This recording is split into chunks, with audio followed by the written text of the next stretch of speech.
लेकिन बिरहा में गुरुजी कव्वाली के टुकड़ा बा।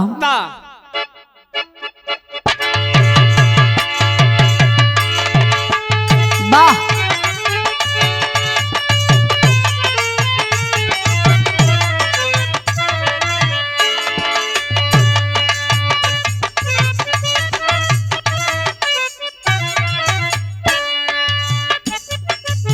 बड़ी सुंदर गजल के नमूना है गुरुजी।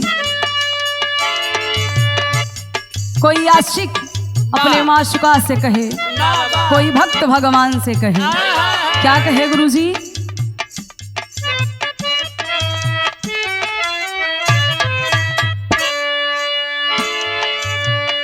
आ गए हो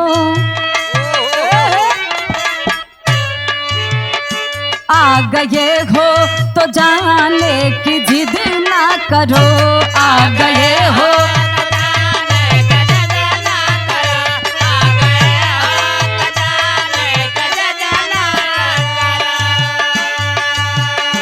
प्यार के मोड़ पे आ गए हो, अगर फिर से मिलने मिलाने का वादा करो, प्यार के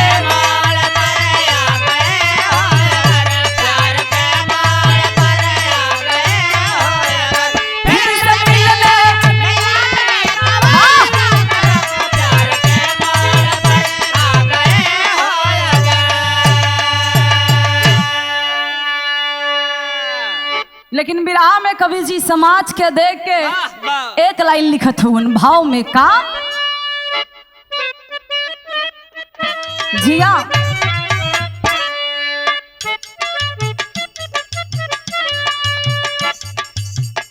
हो रहा है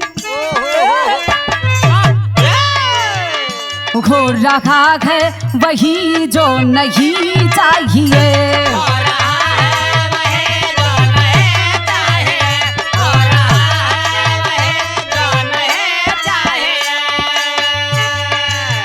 हो रहा है वही जो नहीं चाहिए, चाहिए जैसा होना वो होता नहीं,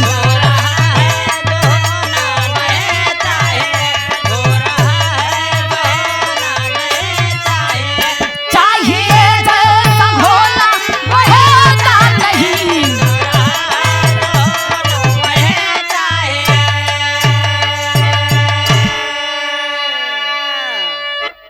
हो रहा है वही जो नहीं चाहिए, चाहिए जैसा होना वो होता नहीं।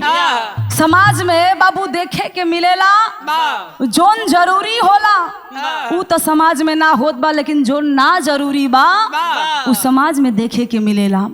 लेकिन गुरुजी कहानी के शुरुआत बा, कहानी कब और कैसन कौन जगह से बा, बिरहा में शैर के लाइन है गुरुजी।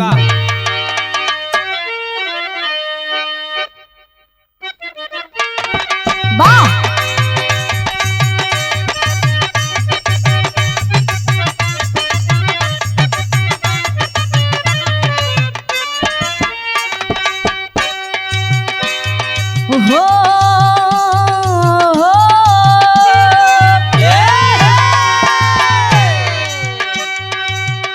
कि जान भाई का जान भाई के खातिर भाई कभी देता है,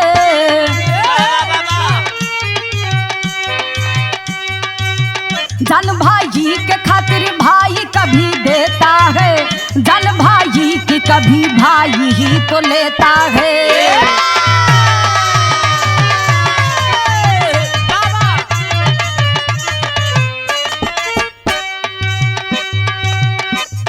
कि बलराम कन्हैया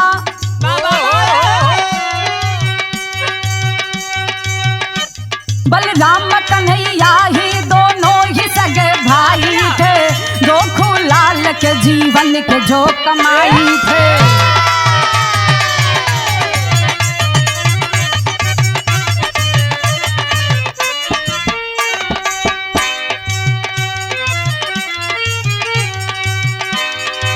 ना दिए सुख नी के या चल के दो दुलारे थे, हर दो ही जिला भीमपुर नजारे थे।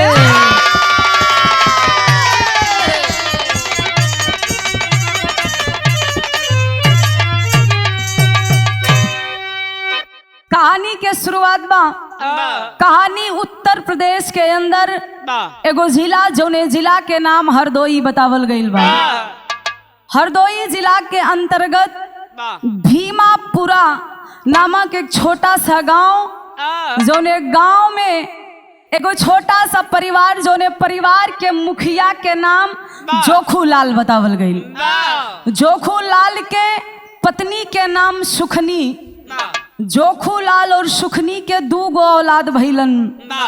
बड़ बेटवा के नाम बलराम बतावल गईल और छोट बेटवा के नाम कन्हैया। परिवार बड़ा नीमन है, जिंदगी सबके बीतत बा। दोनों बेटवन के विवाह कर दलन, सुंदर सुंदर दुल्हन आइल बा घर में। और जब दुल्हन आइल तब बाबूजी सोचत हुवन कि परिवार हमार पूरा हो गईल, बेटा भी बा बहू भी बा, जिंदगी में कोनो चीज के कमी नहीं बा। भगवान एगो घर में पोता दे दे, जिंदगी हमार बन जाई, हर खुशी हर उम्मीद पूरा हो जाई। लेकिन भैया भइल का विरह में एक लाइन तरज हो।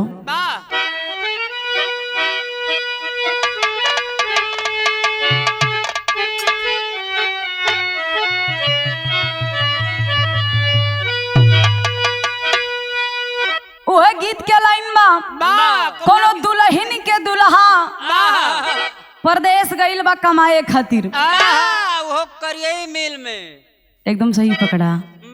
और जब कमा के लौटल तो दुल्हनिया शकल देख लेलस, और शकल देख के बेचारी छाती पे हाथ धइ लेलस, करेजा पे। कही भगवान रहन का लौट के का हुआ है। कहत का गुरुजी, अरे गोर हो के गईला, अरे गोर हो के गईला, लवट के यही लकरिया, नौकरिया पिया छोड़ी दा, अरे नौकरिया पिया छोड़ी दा, जली जइहा कोई लरिया, नौकरिया पिया छोड़ी दा।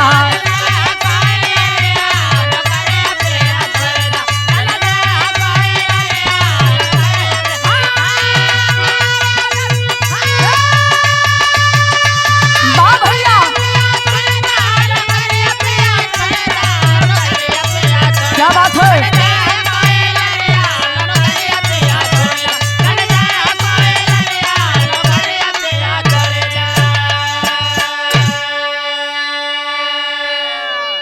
लेकिन यार परिवार पूरा खुशी खुशी बीता था। दुनहु बेटा दुनहु बहू माई बाबू की सेवा करत हुवन। लेकिन कहल गईल बा परिवार तबे तक नीमन रहेला जब घर में दोनों बेटवा भी रहेलन। और बेटवा के जगह जब पतोहू आगमन कैले भैया लक्ष्मी का आगमन हो गया तो अपन मायावी शक्ति फैलावथिन। अब भइल का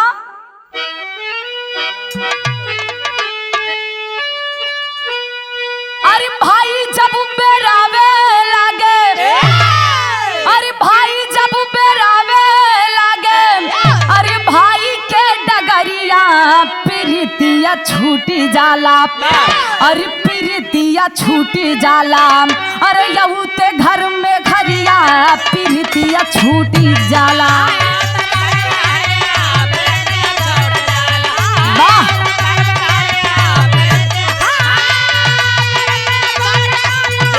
क्या बात है, बहुत अच्छा।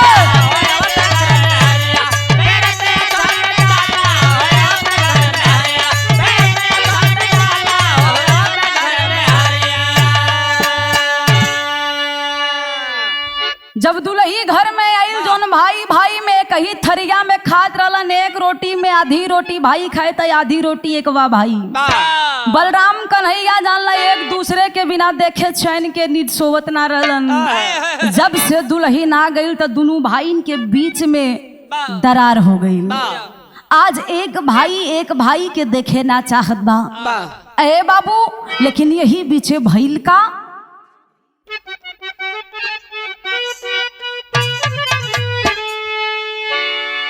बाबूजी छोड़ी के गईल संसार हो,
लेकिन ए बाबू जब दोनों भाई में धीरे धीरे दरार बढ़े लगल, आज होनी में कुछ औरे लिखल रहल। यही बीच है पिताजी के हार्ट अटैक से इस दुनिया के छोड़ के चल गईलन।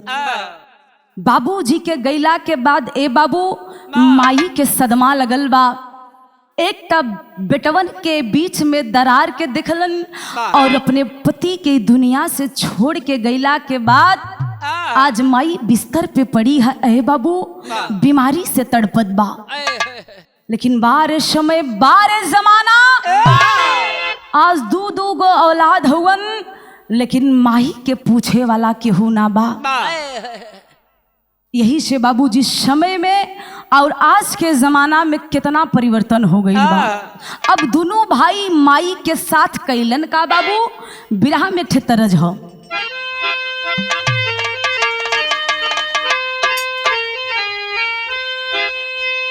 इस तरज के हमरे स्वर्गीय रामदेव गुरु जी गावत रहलन।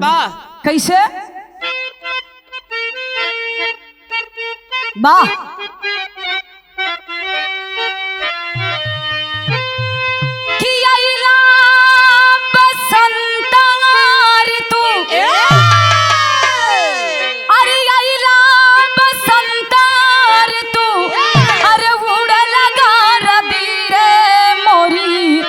दहिया भइलबा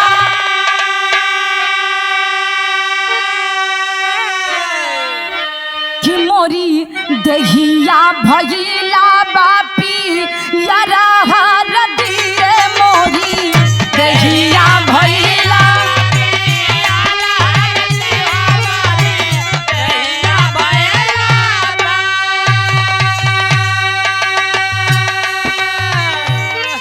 बाबू। आज उ दिन आ गईल, नौबत आ गईल कि माई के दवाई के इलाज करावे में जवन रुपया खर्च होत रहे बाबूजी, आज दोनों भाई देवे के तैयार ना हुवन। कन्हैया बलराम से कहे कि तू दा, बलराम कन्हैया से कहे कि तू दा। हमरे पास इतना पैसा ना बा कि हम माई के इलाज कराई। का जिंदगी भर हम ही ठेका ले ले हई? का माई हमरा के पैदा कैले बा?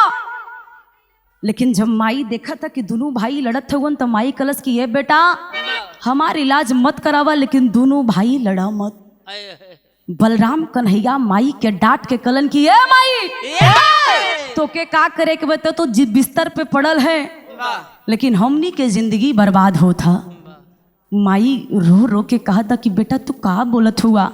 कलन की अब चुप मार के वही बिस्तर पे रो, अब हमनी के जौन मर्जी करे हमनी ऊ करब। दोनों भाई आखिरकार बाबूजी कैलन का,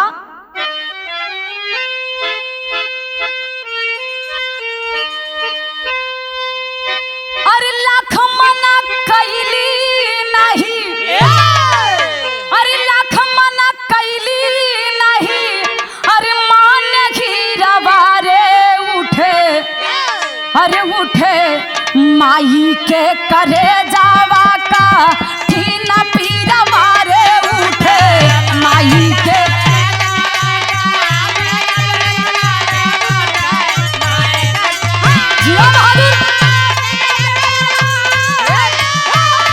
बहुत अच्छे से हुआ।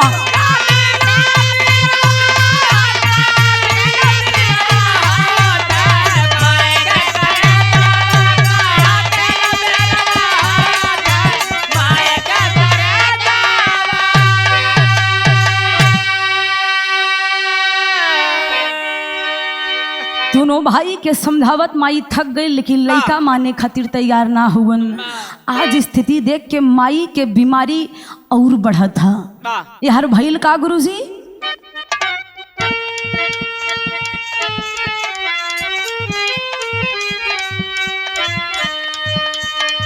दर्द से कराही खटिया में हो दिन रातिया,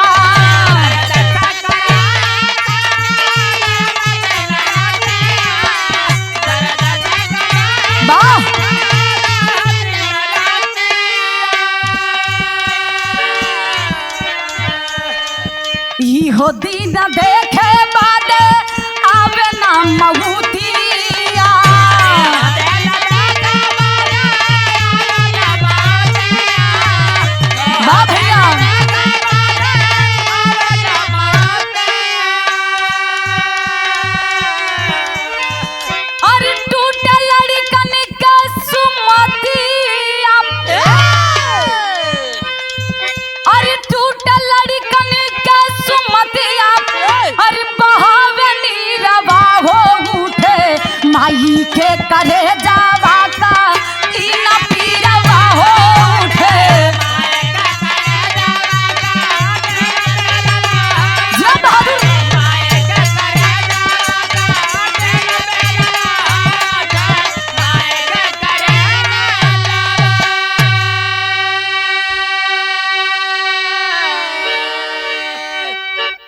ए बाबू धीरे धीरे वो स्थिति बन गई कि दोनों भाई बंटवारा करे लगलन।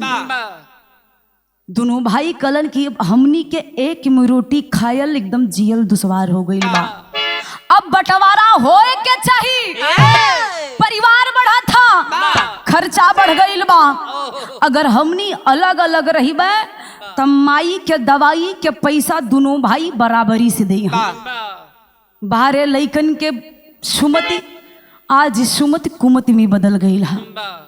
माई स्थिति देख के रोवत था कि हे भगवान, ए ईश्वर, इस दिन दिखावे के पहले हमके उठा कहे ना लेत हुआ।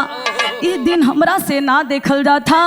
हमरे ही आँख के सामने हमार दोनों बेटा, हमार दोनों आँख के तारा अलग हो गई हुन। माई रोवत था, दोनों बचवन के गोड़ पकड़ के मना कर था कि बेटा मत अलग हो, हम मर जाए तोनी के जोन मन करे वो करिया, लेकिन हमरे जियते हिम्मत फाना। लेकिन आज कलयुगी लड़का तैयार ना भइलन। आखिरकार कैलन का बाबू, बिरहा में टेरी के लाइन हो।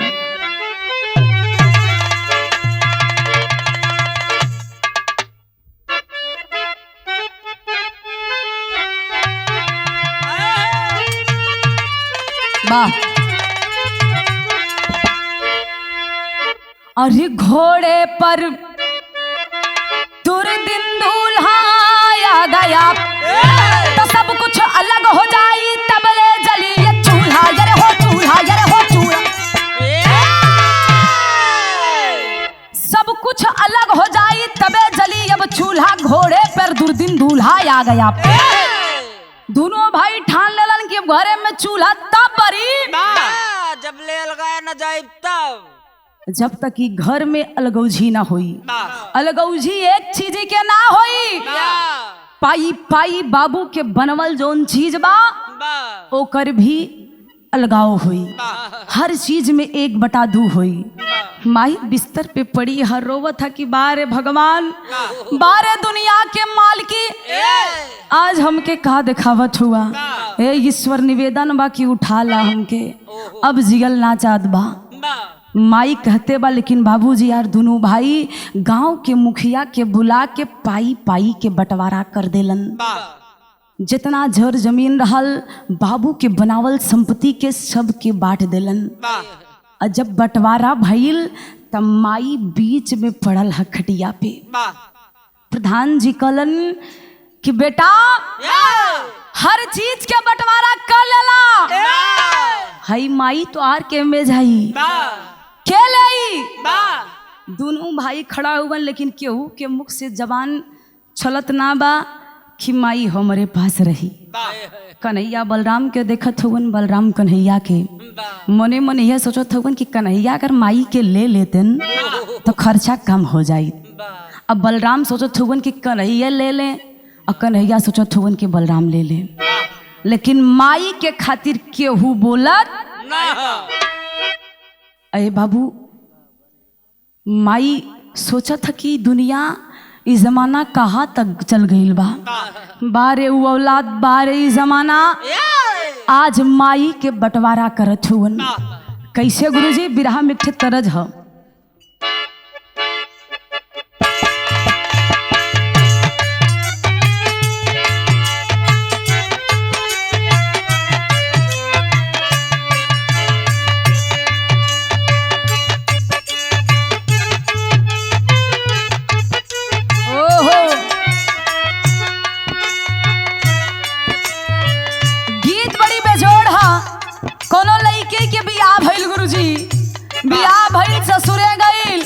और जब ससुरे में गईल तो पहले सखी सहेलर से सुनले रहल कि ससुरे में जे गईल बा मान ला हीरा मोती जवाहरात मिल गईल है।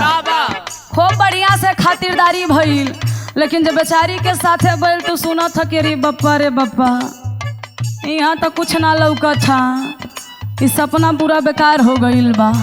सोचत बा का सोचलस,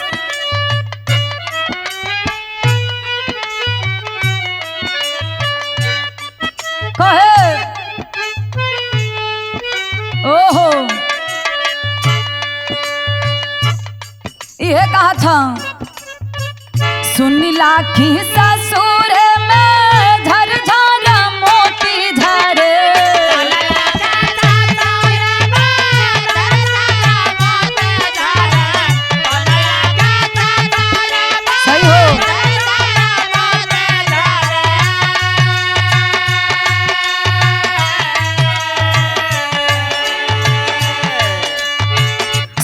राखी ससुर में झरझरा मोती झरे मोरा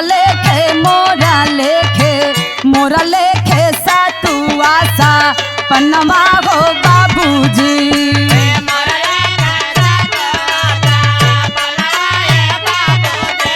बहुत अच्छा।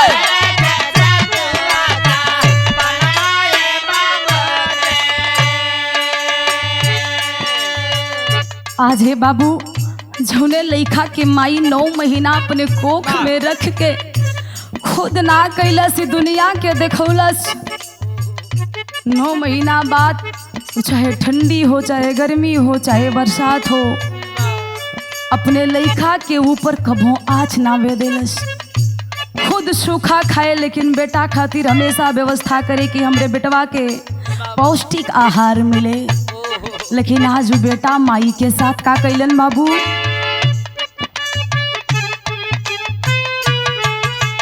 ओहो जौने ही लाड़ी का पे सब कुछ लूटावे माई।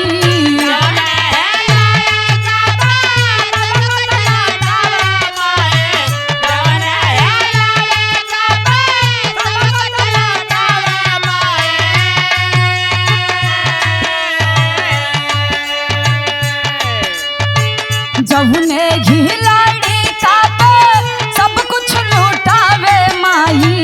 ये कटूका रोटिया मो हल भई बुढ़ाइया में।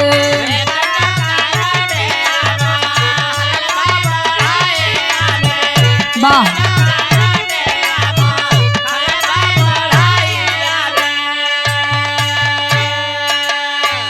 आज माई के बंटवारा में होत का है गुरुजी।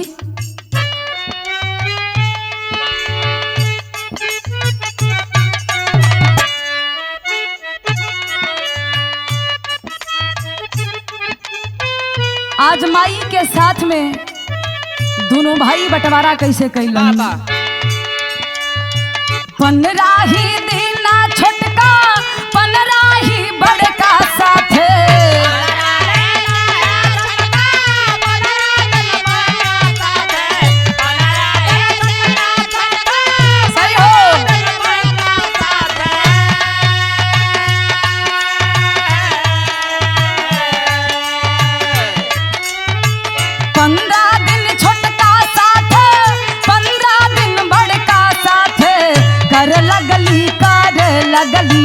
कर ललई माई होगू जहरा बुढ़ाइया में। कर लगली माई होगू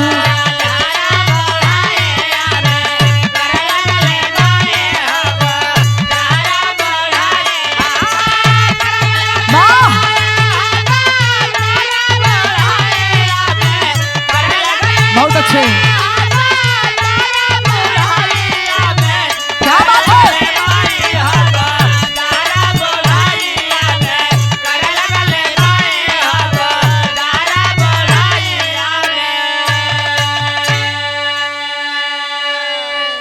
आज दोनों भाई आपस में फैसला सुना देलन कि मुखिया जी आपसे निवेदन बा।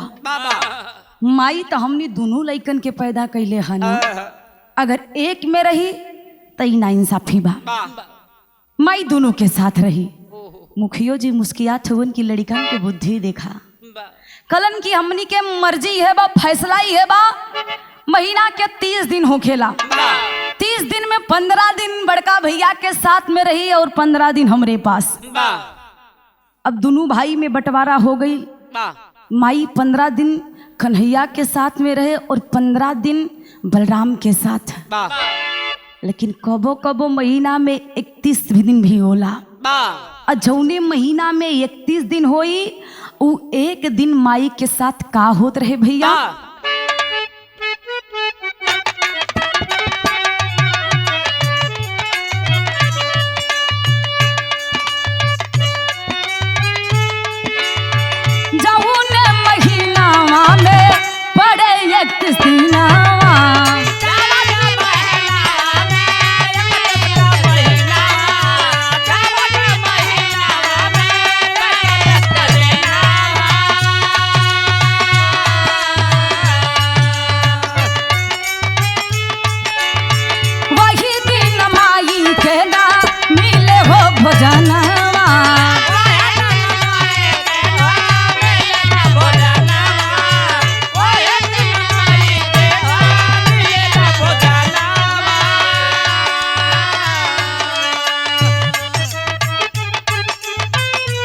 वाह। बारी बारी में नाही मिलई दवाइया हो,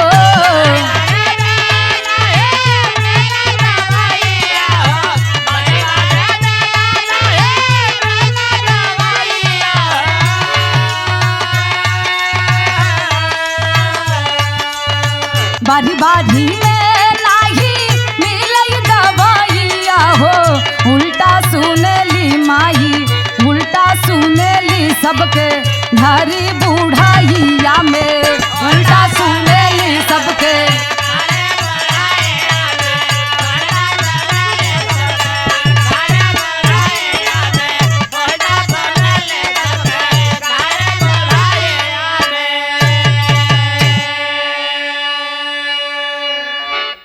ए भैया आज माई के बंटवारा भइल 15 दिन बेटवा के छोटका बेटवा के साथे और 15 दिन बड़का बेटवा के साथे। लेकिन बाबूजी जौने महीना में 31 दिन हो जाए 15-15 दिन तो माई के एक टाइम कैसो भोजन दे दें, लेकिन जौने महीना में 31 दिन पड़े जौने के घर में माई रहे वो एक दिन केहू माई के भोजन ना छोटका पूछे ना बड़का पूछे। माई अगर छोटका के पास जाए तो छोटका डांट के भगा दे कि हमरे में अबे तोहार नंबर, अभी 15 दिन वही के पास रहलू, अब एक बाद हमरे संग रहबू, लेकिन आज के दिन के बाद माई उ दिन अपने आप में बहुत रोवे कि बारे जमाना बारे समय केकरा दुआरी पे जाई हम रोटी मांगे। दिन भर माई भूखी रह के दिन गुजारा करे, लेकिन ए बाबू कितना दिन तक माई बर्दाश्त करे। एक दिन मुखिया के पास जाके माई हथवा जोड़ के रोवे लगल कि ए मुखिया आप ही बंटवारा करौले रहला, आज हमनी के बेटवा जोन दोनों बेटवा हुवन 15 दिन तक तो कैसो भोजन दे देला, लेकिन जोन एक दिन महीना में ज्यादा होला दोनों औलाद हमके ना पूछत होवन। मुखिया प्रशासन के बुला देलन और जब प्रशासन आयल तब माई से सवाल कैलन। सवाल का कैलन गुरुजी? पापट के लाइन हम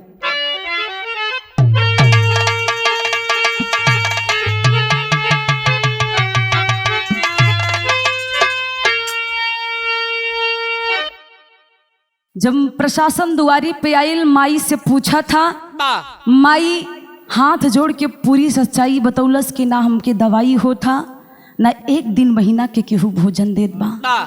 ए साहब आप ही फैसला करा हम कहवा जाई।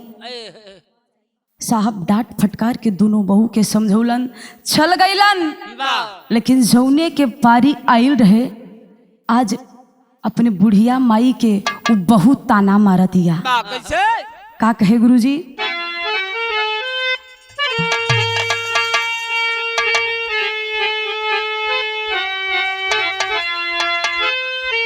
अरे ताना मारेली पतो ही हर जाई बुढ़िया माई के, अरे ताना मारेली पतो ही हर जाई बुढ़िया माई के, तो हमारी ओरी यहूते चाहिए दवाई बुढ़िया माई के।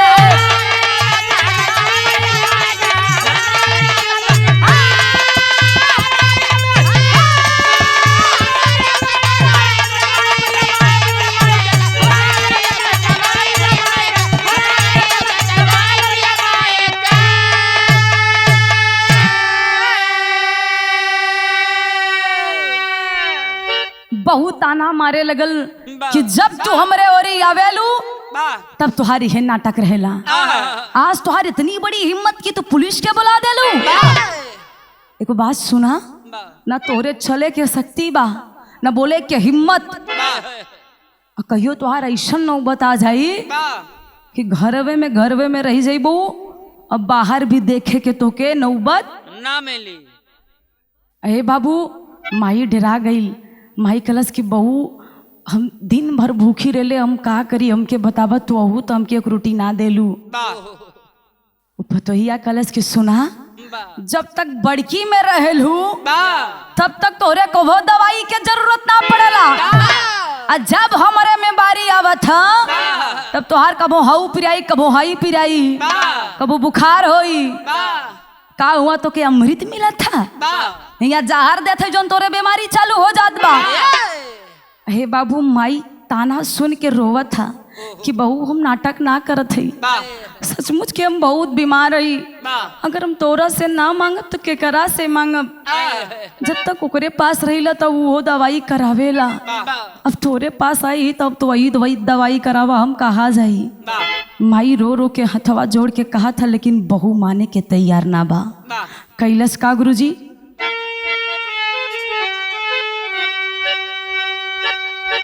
अरे बाहर जब रहलू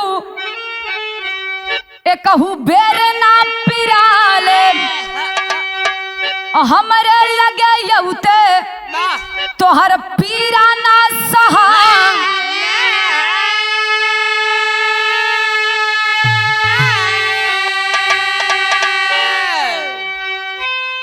अरे छोटकी चबावे तोहरा के मलाई बुढ़िया माई के हम ता खाई पानी पिलाई बुढ़िया माई के।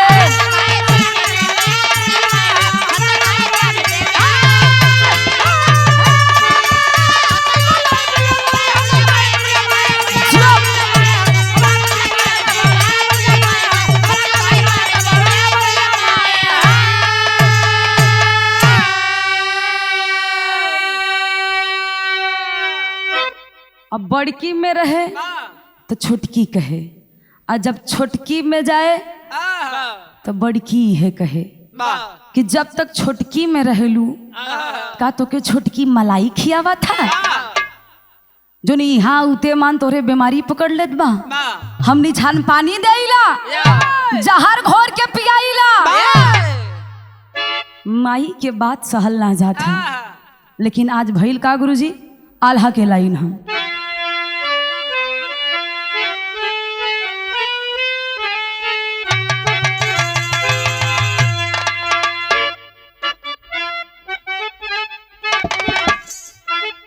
वाह।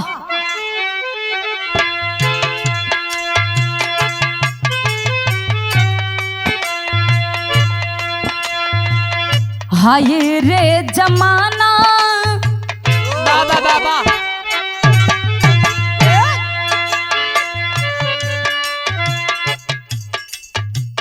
हाय रे जमाना कहा लागी तोर ठेकनवा भैया।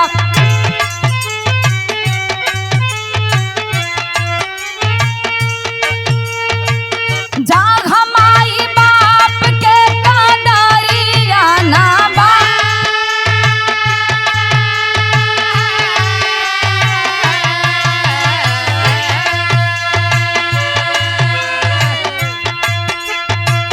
जब ने तन में जाई रोई रोई ने वाला ले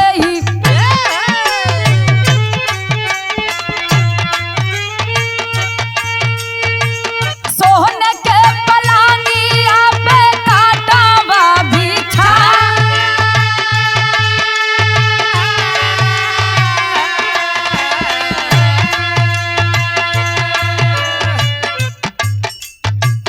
एक रिश्तेदार के हो माई बुलवली भैया।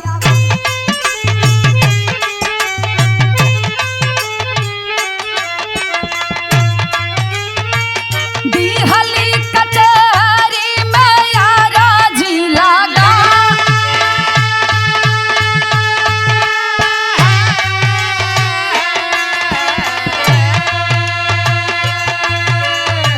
एक दीदी के भोजन साहब हमके नाही मिलत बाटे।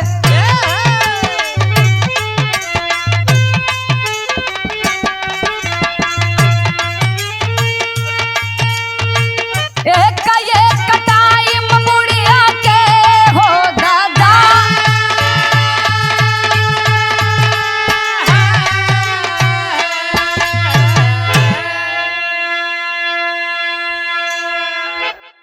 ए बाबू, आज माई के साथ में फिर से उहे स्थिति उहे हालात पैदा हो गई। प्रशासन के समझौला के बावजूद जब महीना के फिर से 31 तारीख आइल तो दोनों भाई और वो दोनों भाई के पत्नी केहू पूछत ना बा कि आज माई के भोजन मिली कि ना मिली। संजोग बस देखा माई के कोनो बहुत ही पुराना चहेता रिश्तेदार दुआरी पे अइलन, जाके पैर छुड़न कि माई ठीक हो, कैसन बा तबीयत आपके। माई पकड़ के रोवे लगल कि अरे बेटा सुबह से एक घूंट पानी भी ना मिलल बा, तबीयत माई के कैसे रही। पूछलन बात का बा, काहे नहीं खे पानी मिलल। माई बतावे लगल कि आज महीना के 31 तारीख है, इस दिन हमके केहू पानी दाना ना देला ना केहू भोजन देला, तो हम केकरा से मांगिए बेटा, आप ही बतावा। उ भल आदमी भल इंसान बुला के समझौलन कि तोनी पे धिक्कार बा, ई कमाई पे धिक्कार बा। अरे तोनी के दुआरी पे वो बुढ़िया बिलखत था, शर्म नहीं खे आवत। का घर में भोजन के कमी हो गईल बा, अगर कमी भइल बा तो हम लाके देब। शर्म आइल बा तब फिर से घरवा में जाके देखा बुद्धि, घरवा में दोनों बहू जाके विचार बनौलिन कि आज के बाद जौने महीना में 31 तारीख पड़ी, एक टाइम भोजन तू दे करा और एक टाइम दोनों जनी फैसला कर ले लेन। एक टाइम बड़की दे तो दूसरी टाइम छुटकी। लेकिन आज फिर से माई हैरान बा, परेशान है। जोन एक टाइम भोजन मिलत भी रहे, धीरे धीरे वो बंद हो गई। 15 दिन झेकरे में रहे, कबो एक दिन मिले कबो ना मिले, माई परेशान हो गई। मुखिया के बुला के ले जाके कचहरी में अर्जी लगा दिलस, मुकदमा हो गई। अब दोनों भाई के कचहरी में बुलावा आइल बा। जब दोनों भाई के बुलावा आइल, जज साहब बैठल हवन। दोनों भाई अउलन, हाथ जोड़ के जज साहब से नमस्ते कैलन। जज साहब कहलन कि अरे तुम जैसे बेटों पे धिक्कार है, तुम ही हो औलाद। ये सुखनी देवी के तुम ही औलाद हो। एकदम बढ़िया से कोट पैंट चढ़ा के गए रहलन। उनके लोगन के लगल कि माई अब डायरेक्ट पूरा रजिस्ट्री आज कर दे। बढ़िया से टाई बेल्ट लगा के मेहरारू के बढ़िया एकदम बनारसी साड़ी पहना के लेके गईलन। अब माई वही फटई लुगरी में बैठल है। जज साहब डांट के कहलन, कम से कम अपने वेशभूषा पे तो शर्म करो। ये तुम्हारी माँ है, जिस तन से तुमको पैदा की है, आज उन्हीं को तुम लोग घर से बेघर कर दिए हो। दोनों भाई के सर लटक गई। और जज साहब फैसला का सुनौलन भैया।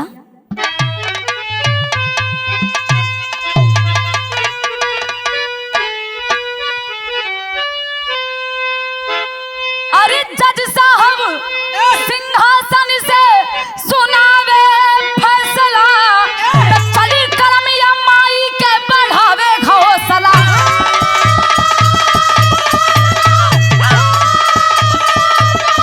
जियो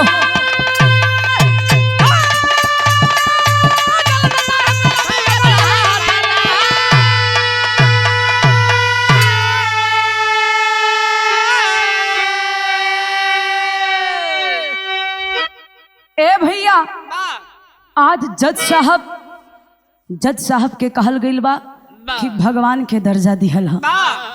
आज वो भगवान फैसला सुना दिलन। फैसला सुना दिलन कि माई जब तक जिंदा है, जब तक माई जीवित रही, तब तक माई के प्रॉपर्टी पे केहू के हक अधिकार नहीं खेबा।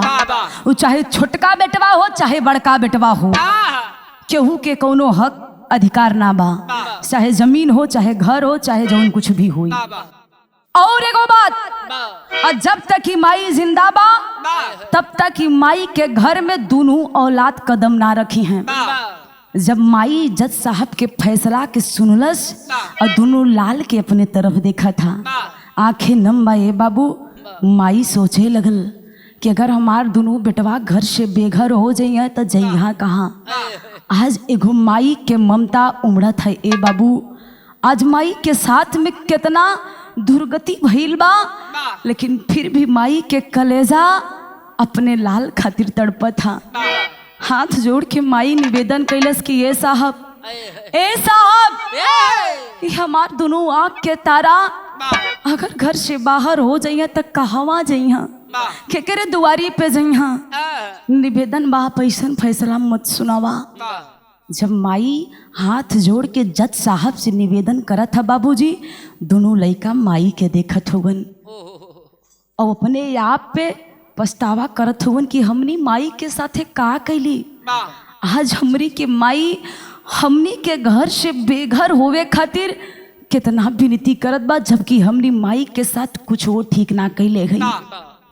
माई हथवा जोड़ के जज साहब से कहा था गुरुजी का कहलस,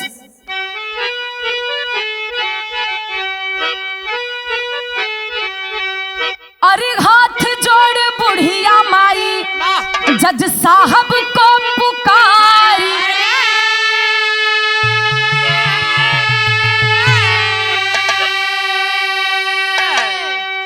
अरे लालन नहीं रही है साहब कैसे जी महतारी।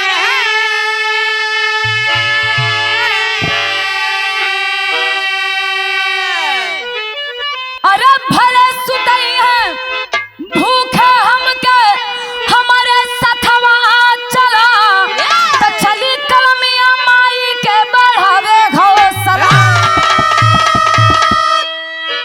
ए बाबू, जज साहब से माई निवेदन कैलस कि साहब भले हमरा के हमार औलाद हमके भूखे सुता दे है, एको टाइम भोजन ना दे है, अब तो हमार जिंदगी खत्म हो गईल बा। कुछ दिन के हमार जिंदगी बचल बा, भगवान हमके अपने पास बुला ले, लेकिन हमार लड़का घर से बेघर ना हो पावे। हमरे साथ हमरे दोनों लड़का के जाए के आदेश दे दी। ए जज साहब ऐसन फैसला मत सुनावा।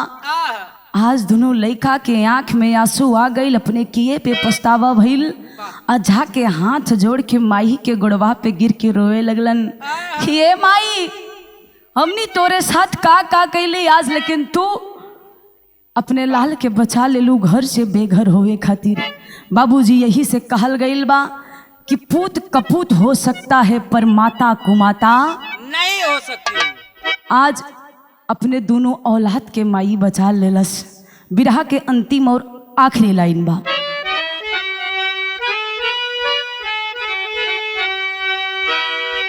गुरु बिहारी गुरु गणेश माता की भैली जी,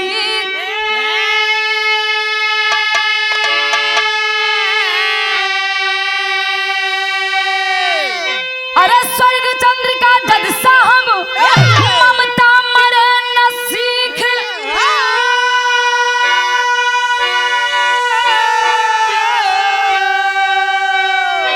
अरे घोड़े पे दुर्